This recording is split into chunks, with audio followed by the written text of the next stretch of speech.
Oi pessoal, no vídeo de hoje vamos falar um pouco sobre GMFCS, que sempre dá muita confusão, é um assunto que traz muitas dúvidas, muitos questionamentos, então eu resolvi trazer um pouco disso aqui para tentar de alguma forma ajudar vocês.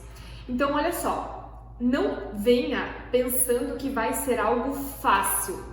Se você acha que é fácil, nem fica aqui. No título desse vídeo eu falei que seria descomplicado, mas não que seria fácil. E por quê? Porque não é algo simples e fácil. Porque nós estamos falando de um sistema de classificação que engloba muitas crianças e que cada uma delas tem a sua individualidade, mesmo dentro de um sistema único.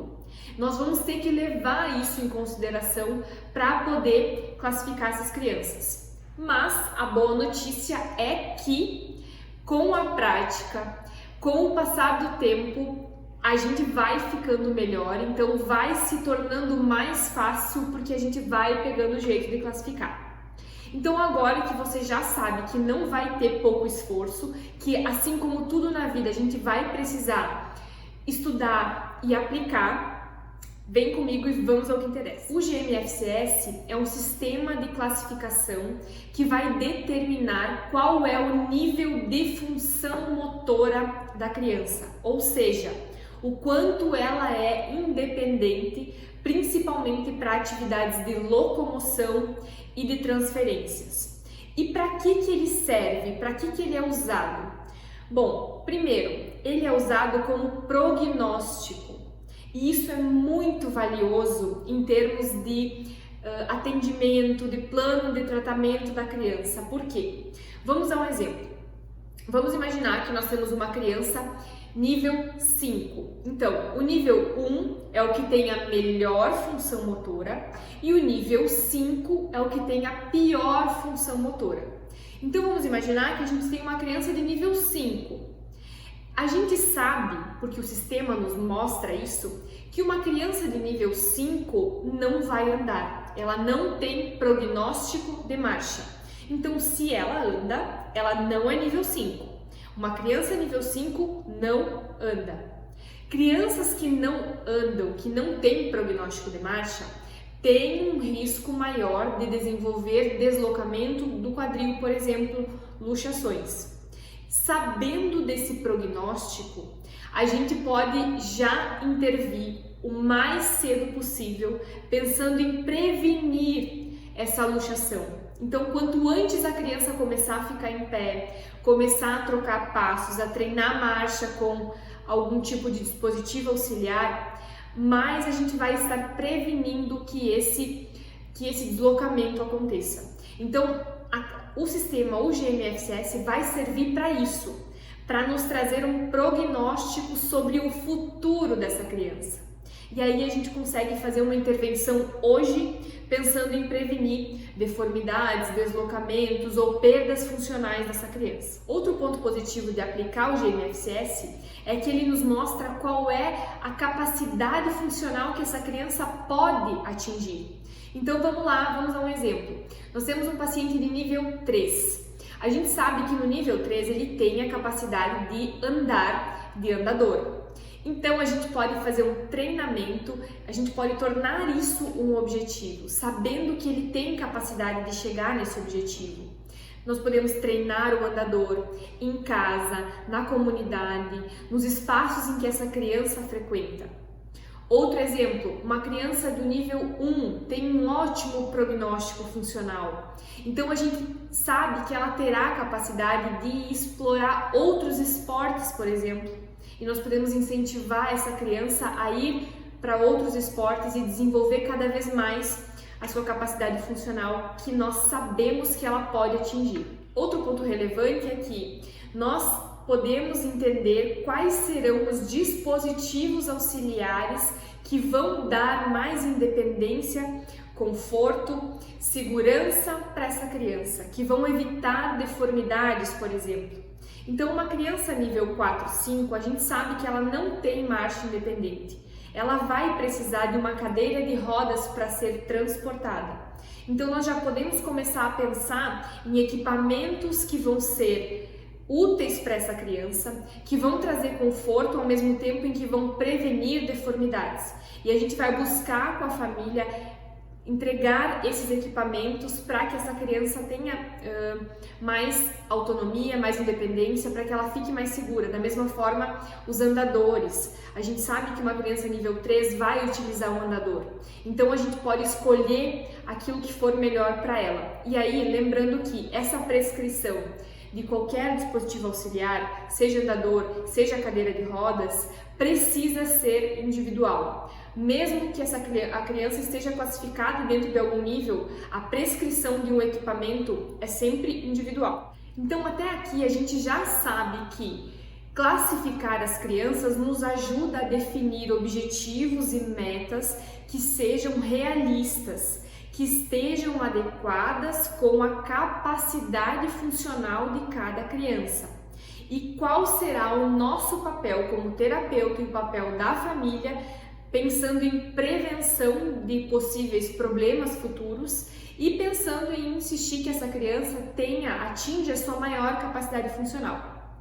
Então, o GMFCS é uma medida de desempenho, ou seja, cada nível vai refletir principalmente o método de locomoção, de mobilidade dessa criança. Então, classificando a criança dentro de cada nível, a gente vai ter uma ideia principalmente de como ela se locomove. Então, vamos lá. Crianças do nível 1 andam sem limitações. Crianças do nível 2 andam com limitações, mas sem dispositivos auxiliares. Crianças de nível 3 andam com algum dispositivo manual de mobilidade, algum dispositivo auxiliar. Crianças de nível 4, ela consegue tocar a cadeira de rodas com limitações e ela pode usar uma cadeira motorizada. E as crianças de nível 5 são aquelas que são transportadas por outra pessoa. Essa informação é a principal que a gente vai levar em consideração na hora de classificar a criança. Eu vou deixar o link aqui embaixo da classificação completa, com descrição completa, que está dividida por idades.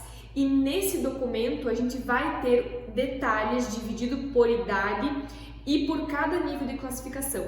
Nós vamos precisar acessar esse documento, ler, tentar aplicar nos nossos pacientes para que a gente realmente sinta segurança para aplicar. Nós não vamos conseguir classificar as crianças sem levar em consideração a idade, porque cada fase tem um desenvolvimento diferente.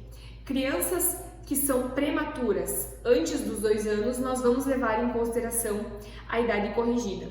Então agora vamos classificar levando em consideração alguns detalhes. Então, crianças do nível 1 vão apresentar dificuldades em atividades que exigem mais características motoras, como saltos, corridas de longas distâncias, esportes específicos. Elas andam sem limitações, mas elas têm algumas dificuldades em atividades mais específicas. Crianças do nível 2, elas têm dificuldades em subir e descer escadas sem apoio e elas andam em superfícies irregulares. O equilíbrio é prejudicado nessas crianças. Crianças do nível 3, elas usam andador, muletas, bengalas. Elas geralmente tocam a cadeira na comunidade porque elas não têm tanta força e resistência muscular para andar longas distâncias. Então elas precisam de outras pessoas, às vezes, para ajudar nesses casos. Crianças de nível 4 conseguem controlar a cabeça e o tronco. Elas têm a habilidade de conduzir uma cadeira de rodas motorizada.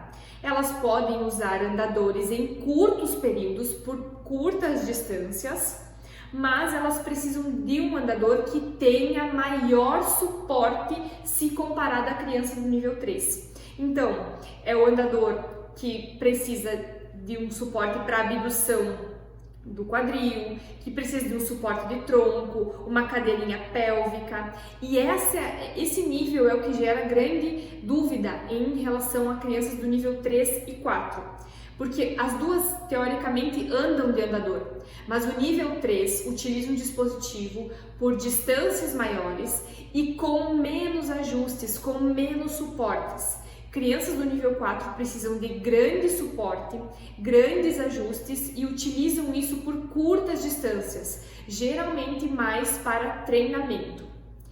Crianças do nível 5 não controlam a cabeça e o tronco e precisam de um equipamento de mobilidade para ficar em pé, para sentar. E esses equipamentos têm vários ajustes, precisam de grande suporte para se manter nessas posturas. Então aqui eu trouxe alguns detalhes a mais que vocês vão encontrar em cada nível. Mas relembrando, precisa ir lá na tabela, no documento principal, onde está descrito separado por idade, porque vai modificar dependendo da idade da criança. Então, se dedique a praticar, a estudar o GMFCS, porque ele traz muita clareza sobre a condição motora da criança e é necessário para que você consiga elaborar o seu plano de tratamento baseado também nessas capacidades, nesse prognóstico que a escala vai nos trazer. Estude e pratique, que vai ficar mais descomplicado e mais fácil. Não deixe de acessar o link aqui com o documento completo. E me segue lá no Instagram, @AlanaThomas, que eu pego vocês entre um intervalo e outro de paciente para dar algumas dicas, para estudar um pouquinho mais.